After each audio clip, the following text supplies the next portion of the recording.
Sahabat, krisis ekonomi acap kali juga menjadi ibu kandung dari krisis politik. Dalam krisis ekonomi, publik semakin susah memenuhi kebutuhan pokoknya, mereka semakin sulit menemukan lapangan pekerjaan, dan publik pun segera menjadi rumput kering yang mudah sekali terbakar. Maka krisis ekonomi acap kali diikuti oleh satu kerusuhan, aksi protes yang masif sekali, yang ujungnya adalah pada pergantian pimpinan politik nasional. Ini fenomena yang acap kali kita temukan dalam sejarah, dan di tahun ini, di tahun 2022, ini terjadi pada negara tetangga kita, Sri Lanka. Ini pengantar untuk masuk ke dalam obrolan hati pena ke-61, webinar yang diselenggarakan oleh Perkumpulan Penulis Indonesia setiap hari Kamis. Kali ini topiknya resesi dan ketahanan ekonomi Indonesia. Topik yang seksi, apalagi Indonesia menuju kepada tahun politik, tahun menjelang pemilihan presiden di tahun 2024 kelak. Yang menjadi pembicara sahabat kita Profesor Dr. Didin S. Damanhuri. Ia seorang profesor dan ahli di bidang ekonomi politik dari IPB. Ia juga anggota Dewan Penasehat dari Satu Pena. Saya mempertajam diskusi dengan lebih fokus pada satu isu. Jika benar nanti akan terjadi resesi global dunia di tahun 2023, apa yang bisa dikerjakan oleh para individu untuk menghadapi situasi ini. Kita mulai dari slide ini. Ini gambar foto yang mengerikan, huru-hara di depan istana bakar-bakar Sri Lanka dengan judulnya negara Sri Lanka bangkrut. Tidak hanya perusahaan yang bangkrut, ini juga situasi di mana sebuah negara bangkrut. Ini terjadi di bulan Juli tahun ini, tahun 2022. Kalau kita melihatlah analisa yang terjadi dan beberapa data susulan. Pertama beritanya adalah Sri Lanka gagal bayar hutang. Ia terlilit hutang sebesar USD 51 billion. Ini sekitar 750 triliun rupiah. Ia gagal membayar hutang. Dan kita melihat juga di sini akibatnya juga situasi resesi yang berlanjut pada terbatasnya persediaan bahan bakar dan makanan. Ketika hal-hal pokok sudah berkurang persediaannya, dengan sendirinya yang menimbulkan keresahan nasional yang luas sekali. Pada kasus Sri Lanka, resesi terjadi di sana, kemudian berujung kepada krisis ekonomi yang jauh lebih luas, dan ini dimensinya kerusuhan massal pun terjadi. Publik menyerbu istana presiden yang tadi kita perlihatkan fotonya itu, dan ujungnya lagi Presiden Sri Lanka kabur ke luar negeri mengundurkan diri. Ini kasus yang dekat sekali dengan kita karena terjadi juga di tahun ini, bulan Juli 2022. Apakah gerangan sebabnya mengapa resesi di Sri Lanka berlanjut kepada krisis ekonomi? Dan apa yang menjadi sebab musababnya? Ini acap kali dikatakan secara umum bahwa terjadi pandemi yang panjang yang kita juga rasakan, juga diganggu oleh perang Rusia dan Ukraina yang banyak sekali stok-stok kebutuhan dunia yang kemudian terganggu oleh ini. Dan ketiga, ini yang khusus terjadi pada Sri Lanka, buruknya pengelolaan ekonomi nasional. Jadi kita lihat di sini resesi yang kemudian berlanjut pada krisis ekonomi itu tidak hanya karena faktor-faktor internasional seperti perang Rusia dan Ukraina dan juga pandemi panjang, tapi yang terutama di sini yang bedanya adalah pengelolaan ekonomi nasional.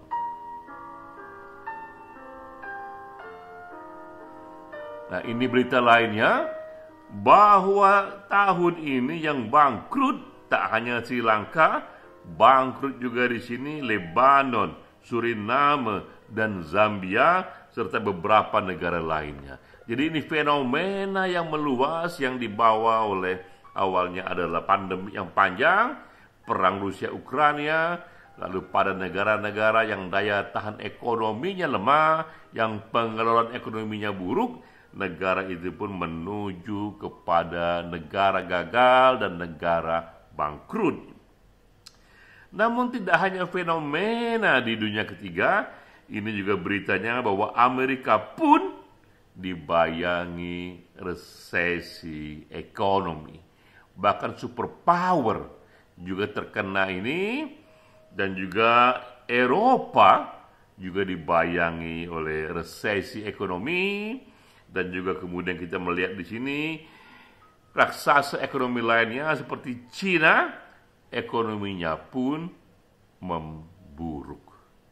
Ini berita beruntun yang kita dengar dan ujungnya adalah adanya ancaman resesi global di tahun 2023. Berita soal ini sudah begitu intens dan kita bertanya-tanya apakah yang akan terjadi pada kita di Indonesia, seberapa besar efeknya. Tapi sebelumnya, apa itu resesi ekonomi agar minimal bagi mereka yang tidak akrab dengan terminologi dari dunia ekonomi sedikit mengetahuinya. Resesi ekonomi itu adalah menurunnya kondisi ekonomi. Ini luas pengertiannya, tapi para ahli memberikan satu formula untuk mengukurnya, yaitu menurunnya gross domestic product dalam 2 kuartal berturut-turut. Dalam 6 bulan, gross domestic product menurun berturut-turut, dan ini adalah puncak gunung es dengan menurunnya gross domestic product sebuah negara. Itu kondisi makro ekonomi sebuah negara menurun, meluas di begitu banyak sektor. Mengapa resesi ekonomi itu buruk? Ini karena rata-rata nanti secara average, secara agregat, itu penghasilan akan berkurang, juga pengangguran akan bertambah. Semua negara dan setiap negara yang mengalami kasus berkurangnya penghasilan rata-rata dari populasinya dan bertambahnya pengangguran dari populasinya, dengan sendirinya itu warning terjadinya satu problem ekonomi yang disebut resesi. Nah, jika resesi ini gagal diatasi, ia pun dapat berubah semakin buruk lagi menjadi hal yang beda lagi terminologinya adalah krisis ekonomi seperti yang dialami oleh tetangga kita Sri Lanka. Lalu bagaimana dengan Indonesia? Indonesia dengan definisi tadi pernah mengalami 3 kali resesi di tahun 63, 98, dan tahun 2020-2021. Jika kita ingat, inilah era ketika kita mengalami satu pandemik nasional COVID yang membuat kita terkurung lama di rumah, yang membuat ekonomi rusak karena berhentinya begitu banyak kegiatan ekonomi, termasuk juga lalu lalang pesawat terbang yang mengganggu semuanya. Di kala itulah 2020-2021 Indonesia dalam 2 kuartal mengalami GDP yang menurun. Tapi di tahun ini, di tahun 2022, Indonesia justru sedang keluar dari resesi itu, karena tadi per definisi kita di tahun 2022 tidak mengalami GDP yang menurun, malah di sini dikatakan pertumbuhan kita sangat positif di tahun 2022 kuartal 1 5,01%, kuartal 2 menaik lagi 5,4%. Jadi secara makro dan secara akademik di tahun 2022 kita tak bisa dibilang terkena resesi, tapi memang bayangan resesi ekonomi dunia di tahun depan 2023 itulah yang menjadi isu. Tapi sekali lagi, pertumbuhan ekonomi makro ini yang positif ini adalah satu perhitungan makro. Namun persepsi publik dari warga negara bisa berbeda. Nah, inilah survei LSI dan IJA di tahun 2022 September bulan lalu yang menyatakan di sini bahwa 61,4% dari populasi mengatakan pekerjaan semakin sulit didapat. Jadi satu sisi makroekonominya positif, tapi sisi lain psikologi publik, persepsi publik menyatakan dari pengalaman mereka sendiri 61,4% menyatakan pekerjaan semakin susah didapat. Dan juga di sini survei yang sama mengatakan pula 67,9% populasi merasa kebutuhan pokok juga semakin sulit dipenuhi.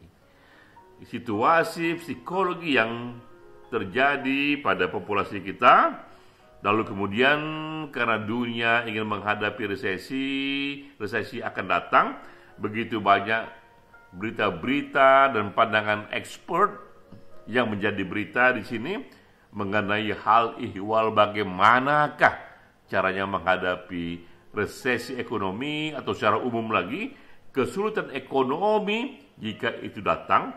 Maka ada banyak tips di sini, ada dikembangkan oleh Harvard Business mengenai how to survive a recession and thrive afterward. Ya.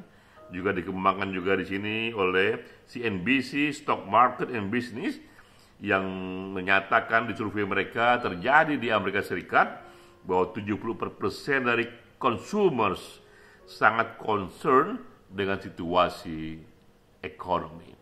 Lalu kita memerlukan satu semacam tips populer untuk para individu, terutama di Indonesia, apakah yang bisa kita kerjakan atau yang perlu kita siapkan jika benar akan datang 2023 itu resesi ekonomi dunia yang juga akan menyebabkan kesulitan ekonomi di Indonesia.